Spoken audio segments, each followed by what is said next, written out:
Hello students, welcome back to my channel. आज हम करेंगे 12.1 एक्सरसाइज का क्वेश्चन नंबर 3। डायग्राम आप लोग के सामने ये है, ठीक है। इस क्वेश्चन को करने से पहले आपको एक चीज मैं बताना चाहूंगा। देखिए, जैसे अगर कोई सर्कल है, ठीक है,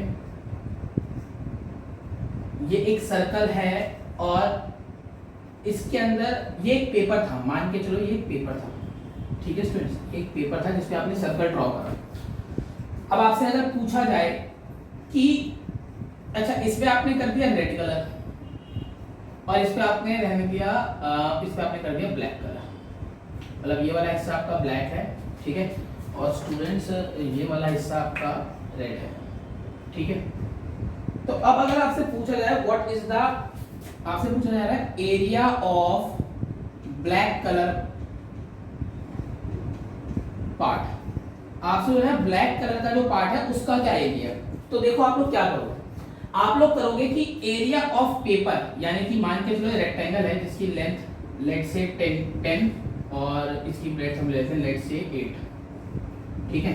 तो आप क्या करोगे, ये निकालने के लिए आप करोगे एरिया ऑफ पेपर, है ना, पेपर यानी कि हम बात कर रहे हैं रेक्टेंगल की, area of paper minus area of circle, यही तो करोगे ना। इस पेपर के एरिया में से अगर आप सर्कल का एरिया निकाल दोगे तो आपके पास यही वाला तो बचेगा एरिया जो हमें चाहिए, जो ब्लैक कलर से कलर्ड है। इतनी बात समझ में आ गई। यानी कि आप कैसे करोगे, एरिया ऑफ पेपर यानी कि 10 × 8 है ना, एरिया ऑफ रेक्टेंगल तो ये होता है माइनस पाई आर स्क्वायर। अब आर हमें जो भी दे रखा हो और आप इसे कैलकुलेट करोगे और आपके पास क्या आ जाएगा, area of black colour portion, है ना, ब्लैक कलर का जो भी पोर्शन है, जो भी रीजन है, आप उसका एरिया निकाल सकते हो। इतनी बात समझ में आ गई सबको। देखो एक और देखते हैं ऐसा सही क्या, अगर आपको मान के चलो एक पेपर दे रखा है, अगेन चलो पेपर छोड़ो, इस बार सर्कल दे रखा है, तो आपको एक सर्कल दे रखा है, ठीक है, और इसके अंदर आप लोगों को एक और सर्कल दे दिया। अभी क्वेश्चन को और उस डायग्राम को बिल्कुल मत देखो, जो मैं कह रहा हूं उसको देखो पहले, है ना, क्योंकि जब हम ये बेसिक समझ जाएंगे तो हम इसी का जो बड़ा पोर्शन है वो समझ पाएंगे। अब आपसे बोला गया कि इस पेपर को यहां से तो देखो हमने कर दिया रेड कलर, ये हमने पूरा क्या कर दिया, रेड कलर कर दिया हमने, और ये वाला जो बीच वाला है इसको हमने कर दिया ब्लैक कलर, ये पूरा का पूरा हमारा क्या है, ब्लैक कलर है, ठीक है।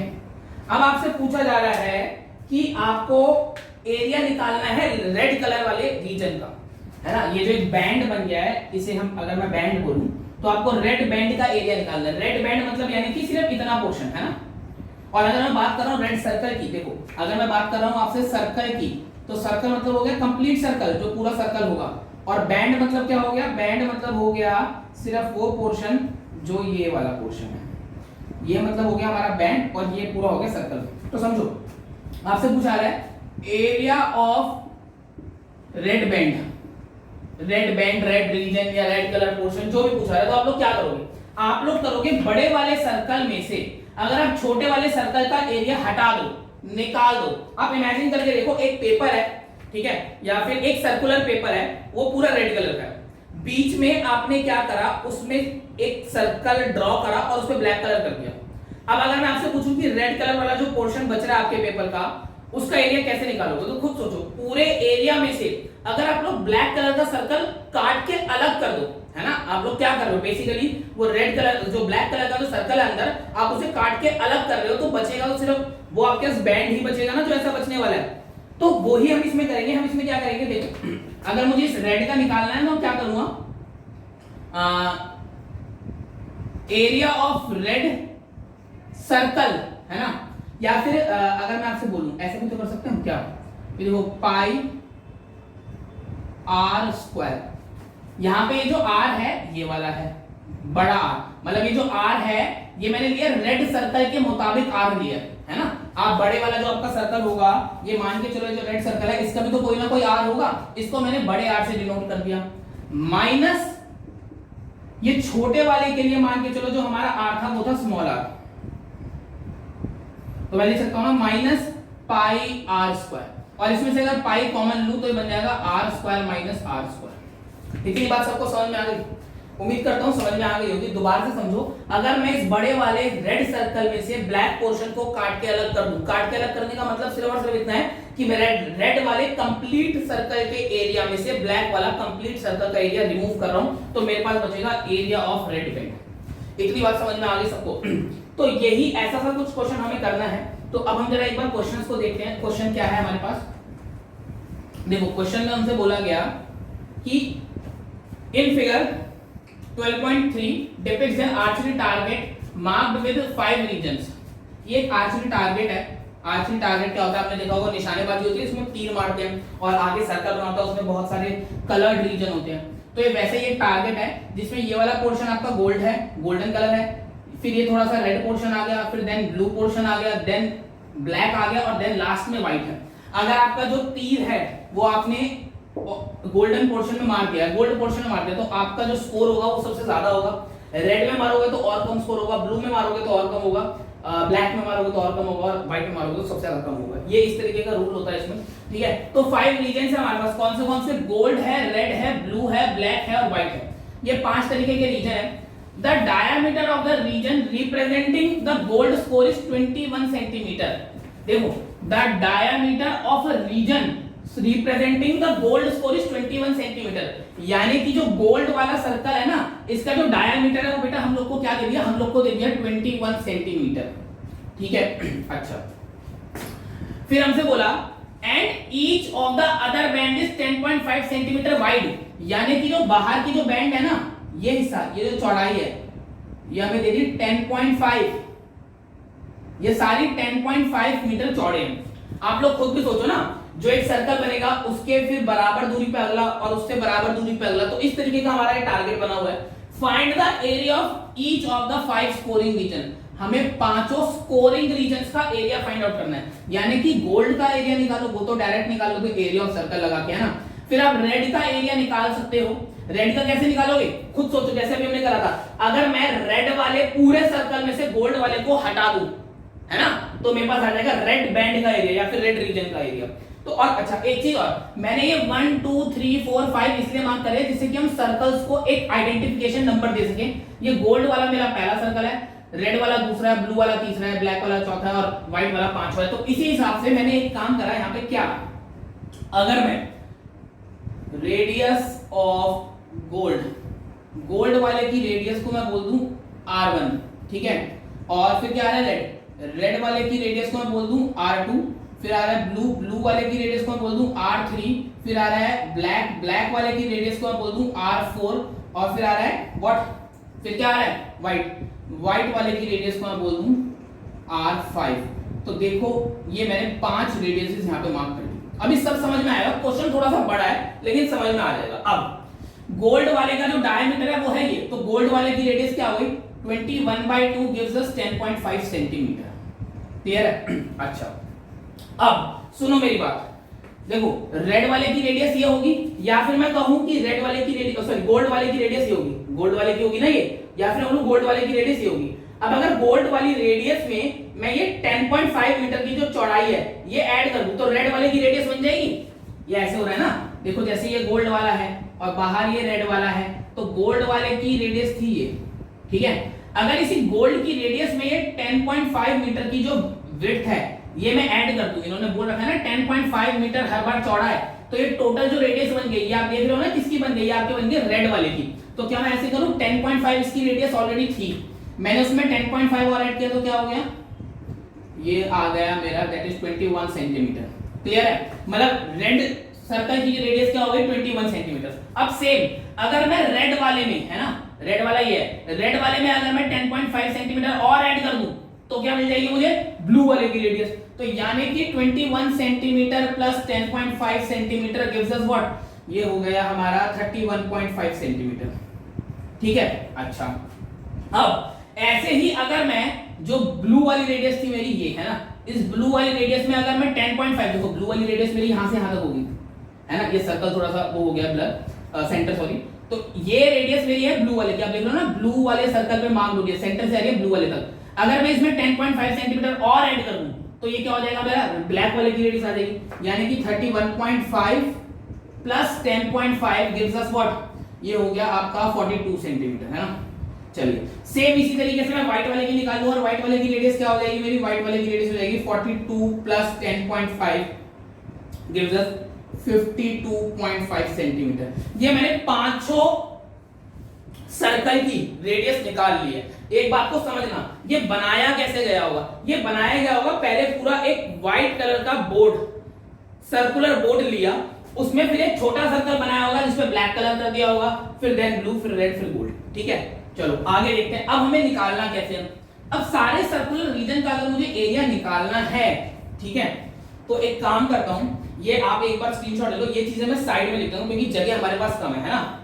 ये स्टूडेंट्स तो देखिए मैंने साइड में लिख दिया R1 R2 R3 R4 R5। अब सुनो मेरी बात, area of gold reason, area of gold reason, area of gold reason, gold reason मैं शॉर्ट में लिख देता हूं गोल्ड, सिर्फ ऐसे लिख रहा हूं मैं, ठीक है, एरिया ऑफ गोल्ड।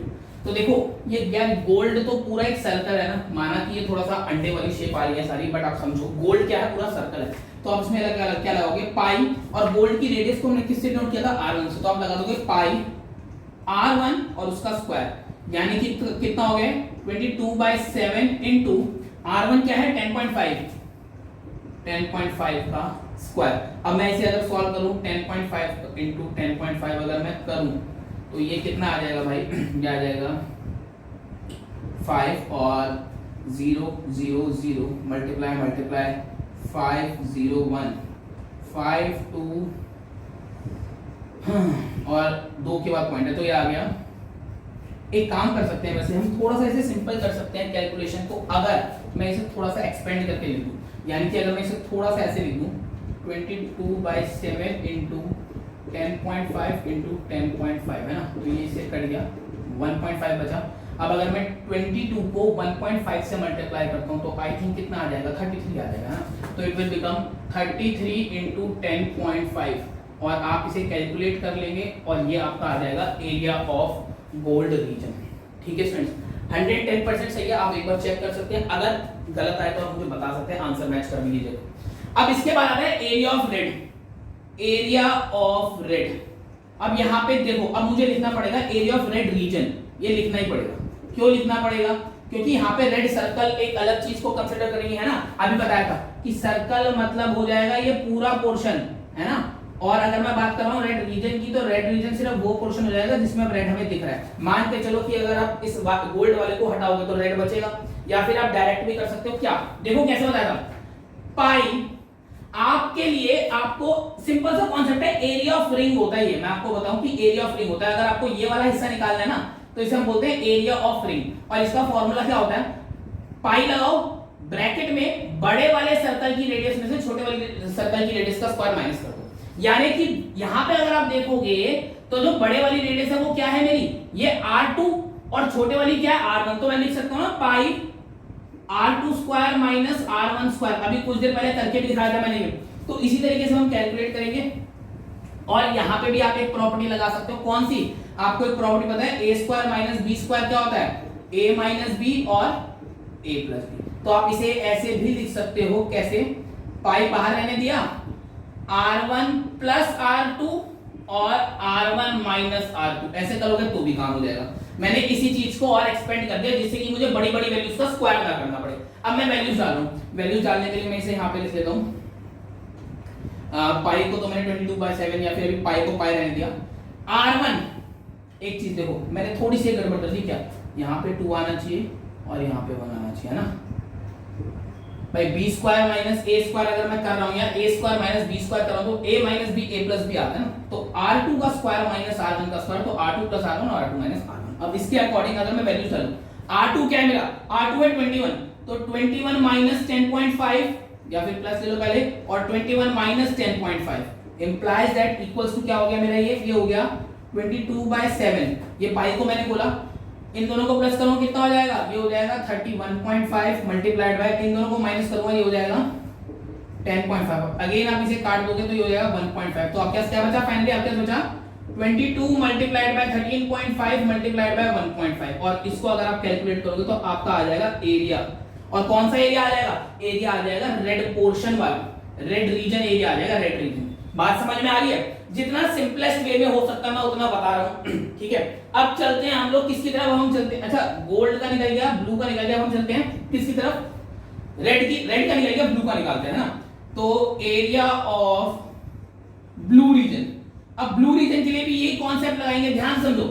अगर मैं इस गोल्ड को मान के चलो नहीं है ये गोल्ड, है ना, अगर ये गोल्ड नहीं होता, मान के चलो मैं थोड़ा सा हटा देता हूं इस गोल्ड को, आप समझना, अगर ये गोल्ड नहीं होता तो फिर तो ये डायग्राम कुछ ऐसा होता ना कि भाई ये आपका ब्लू है, ये आपका रेड है, और ये आपका जो गोल्ड नहीं है मैंने वो भी बना के दिखा दिया आपको, या चलो इसे हटा ही देता हूं। तो आप क्या करते हैं, आप पाई मल्टीप्लाइड बाय ब्लू का रेडियस का स्क्वायर माइनस आर के रेड के रेडियस का स्क्वायर, यही तो करते हैं। तो मैंने यहां पे करा पाई, ब्लू का रेडियस क्या है, दैट इज r3, तो पाई r3 का स्क्वायर माइनस r2 का स्क्वायर, है ना। अब इसको भी अगेन हम वैसे ही एक्सपेंड कर लेंगे जैसे ऊपर वाले को किया है, और इसको एक्सपेंड करके क्या लिखेंगे, पाई r3 माइनस r2 और r3 प्लस r2, वैल्यूज डालता हूं मैं, क्या हो जाएंगी, पाई r3 की वैल्यू क्या है 31.5 माइनस 21, और यहाँ पे हो जाएगी 31.5 प्लस 21, इंप्लाइज दैट, अब मैं पाई की वैल्यू भी खोल रहा हूँ 22/7 मल्टीप्लाई, जैसे इन दोनों को माइनस करूंगा 10.5 मिलेगा मुझे, और जैसे मैं इन दोनों को प्लस करूंगा दैट इज 42.5। ठीक है, आपने अगेन इसे काटा 1.5 पे, आपके पास बचा 22 into 1.5 into 42.5। जैसे आप इसे कैलकुलेट करेंगे तो आपके पास क्या आ जाएगा, एरिया ऑफ ब्लू रीजन।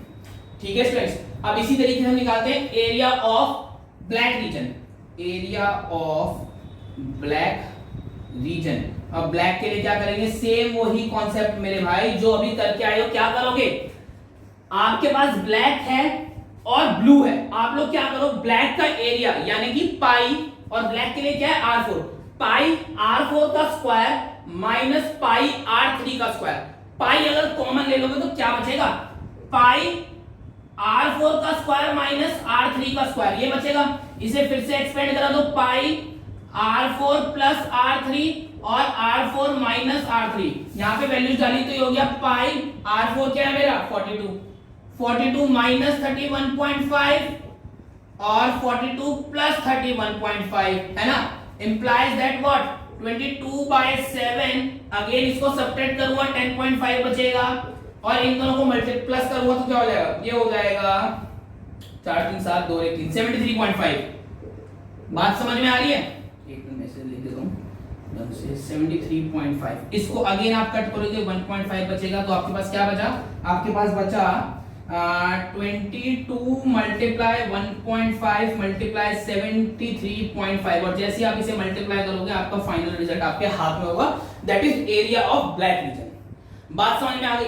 अब अगर मुझे एरिया ऑफ व्हाइट रीजन निकालना है तो मैं क्या करूंगा, सेम कॉन्सेप्ट करूंगा नहीं करूंगा, मैं करूंगा एरिया ऑफ व्हाइट के लिए भी तो यही करूंगा भाई, जो अभी तक करते आ रहे हो सेम उसी तरीके से हो जाएगा। एरिया ऑफ व्हाइट रीजन कैसे निकलेगा, आप देखो, पाई, सुनो, व्हाइट वाले रीजन की रेडियस क्या है, दैट इज r5, उसमें से कौन से वाली को सब्ट्रैक्ट करोगे, ब्लैक वाले की, ब्लैक वाले की रेडियस क्या है, दैट इज r4, तो पाई यहां पे क्या लिखोगे, r5 का स्क्वायर माइनस r4 का square, implies that pi r5 minus r4 और r5 प्लस r4, है ना, इज इक्वल्स टू पाई आई, r5 की क्या वैल्यू है 52.5, तो यानी कि 52.5 माइनस 42 और मल्टीप्लाइड बाय 52.5 प्लस 42।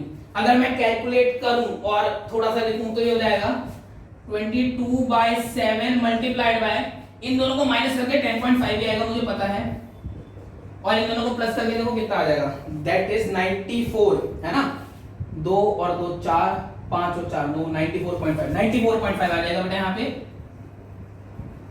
इसको हमने काटा 1.5, और अब इसे अगर मैं देखूं बस क्या बचा, मेरे पास बचा 22 into 1.5 into 94.5, और इसे जैसे आप कैलकुलेट करोगे आपके पास आ जाएगा एरिया ऑफ व्हाइट रीजन। बात समझ में आई, क्वेश्चन थोड़ा सा बड़ा था लेकिन सिंपल है, देखो रट भी सकते हो लेकिन उससे फायदा नहीं होगा, कल को इस क्वेश्चन की वैल्यूज बदल गई, थोड़ा सा और कॉम्प्लेक्स कर दिया, ठीक है, तो क्या करोगे, कॉन्सेप्ट को समझो कि अगर आप किसी बड़े पोर्शन में से छोटे पोर्शन को माइनस कर देते हो तो जो हमारे पास बचता है वो एरिया हमें मिल जाता है। इस तरीके से क्वेश्चन को समझ के करोगे तो 110% ये क्वेश्चन और इससे कॉम्प्लेक्स जितने भी क्वेश्चन हो सब आ जाएंगे। और इस चैप्टर में ना आगे ऐसे ही बहुत सारी फिगर्स को जब हम मिला देते हैं तो उस तरीके के क्वेश्चन हमें मिलने वाले हैं। तो ये कॉन्सेप्ट आज नहीं समझोगे तो आगे तो समझना ही पड़ेगा। बात समझ में आ रही है स्टूडेंट्स? तो एक बार मैं साइड होता हूं, पूरा का पूरा स्क्रीनशॉट ले लो। चलिए स्टूडेंट्स, तो ये वाली वीडियो बस यही वाला क्वेश्चन, मिलते हैं नेक्स्ट वीडियो में। Thank you.